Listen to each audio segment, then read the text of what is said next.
반갑습니다. 글로벌 경제 리포트입니다.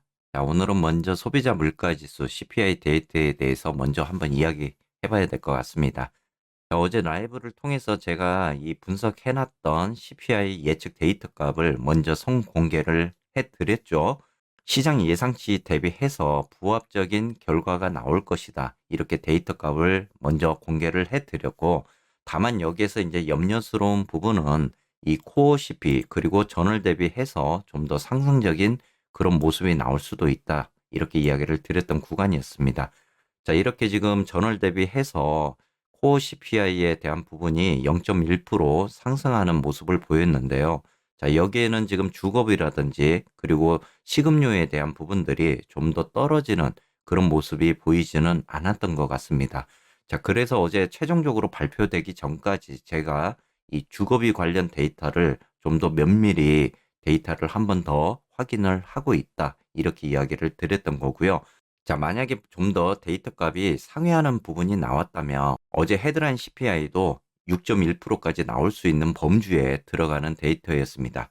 자, 다행히 그나마 주거비가 제가 예상했던 데이터 값에 부합이 되면서 시장이 예상치인 6%에 부합되는 그런 데이터 값을 여러분들께 이야기를 드렸던 것 같습니다. 무엇보다 중요한 거는 오늘 이제 생산자 물가 지수 그리고 가장 또 중요한 소매 판매 지표가 오늘 발표가 되는 날입니다. 생산자 물가 지수는 생각보다 좀 더 둔화되는 그런 부분들이 좀 나올 거는 같습니다. 이 생산자 물가 지수는 이제 CPI 대비해서 선행적인 그런 지표로 우리가 활용을 하고는 있는데요. 자, 생산자 물가 지수도 다만 염려되는 부분은 이 CPI처럼 전월 대비해서 이 근원 생산자 물가 지수가 어느 정도 둔화적인 그런 모습을 보여주느냐, 이게 제일 관건일 것 같습니다. 자, 거기에 따라서 지금 소매 판매에 대한 데이터 부분도 과연 소매 판매가 둔화적인 모습이 나올지 좀 더 상회하는 그런 결과가 나올지에 따라서 오늘 변동성에 대한 부분도 생길 수 있다. 이렇게 보셔야 될 것 같습니다.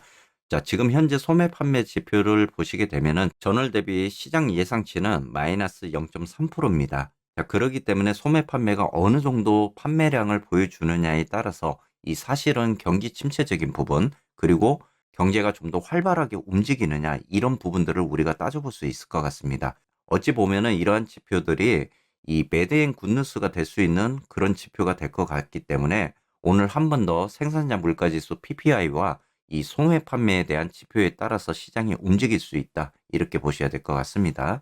자, 여러분들이 지금 보고 계신 차트는요. S&P 500 주봉입니다. 자, 주봉을 보여드리는 이유는 과연 약세장이 끝나느냐 안 끝났느냐에 대한 부분인 것 같습니다. 지난번에 우리 작년 지금 2월 고점적인 구간을 만들면서 계속적으로 이 주봉상 차트를 봤을 때 이 고점적인 구간을 뚫어주는 그런 형태를 보여주지는 못했었습니다. 그런데 이번에 2023년도 들어오면서 1월 주가적인 부분에 있어서 4,100선까지 좀 더 근접하는 이런 부분들을 만들었었고요. 자, 여기에 이제 고점적인 구간을 뚫어주면서 올라오는 이런 형태를 보여주었지만 다시 한번 하방 쪽으로 내려오는 모습이었습니다. 자, 만약에 완전히 이 주봉상으로 S&P 500이 4,100선에 완전히 안착하는 이런 형태의 모습이 나왔다면 약세장이 전형적으로 끝났다. 이렇게 제가 이야기를 드릴 수 있다. 이렇게 이야기를 했는데 지금은 4,100선을 돌파 시도를 했지만은 안착하는 모습은 아니었습니다. 그렇기 때문에 아직은 약세 시장이 끝났다라고 단언하기는 굉장히 어려울 것 같습니다.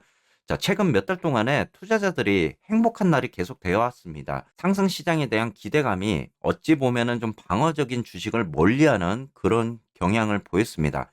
자, 향후 몇 개월 동안에 이 약세장에 대한 전형적인 역발상 시나리오를 따른다면은 다시 한번 2022년도 10월 저점이었죠. 이 저점을 테스트할 가능성이 굉장히 높아졌습니다. 자, 투자자들이 이렇게 10월 저점이 마지막 약세장 저점이었다고 사실은 믿고 있습니다. 하지만은 어느 순간 자신들이 속았다. 그리고 주식시장에 대한 실망감이 다시 나올 수 있는 그런 구간입니다. 자, 지금은 연준 정책에 대한 현재의 불투명한 전망이 여러 면에서 투자자들의 마음을 계속해서 어렵게 만들 수 있습니다. 자, 불과 일주일 전만 해도 트레이더들은 연준이 3월에 12월 이후에 처음으로 금리를 다시 한번 50bp 인상할 가능성이 높다고 이렇게 내다봤습니다. 하지만 어느 시점 중소형 은행주들의 파산이 일어나면서 이러한 금리 인상에 대한 방향은 지금 바뀌고 있습니다. 자, 연준이 금리를 보류하거나 또는 2월에 그랬던 것처럼 더 작은 25bp 가능성에 대한 선택이 거의 높아지고 있다. 이렇게 지금 생각을 하고 있는 부분이고요.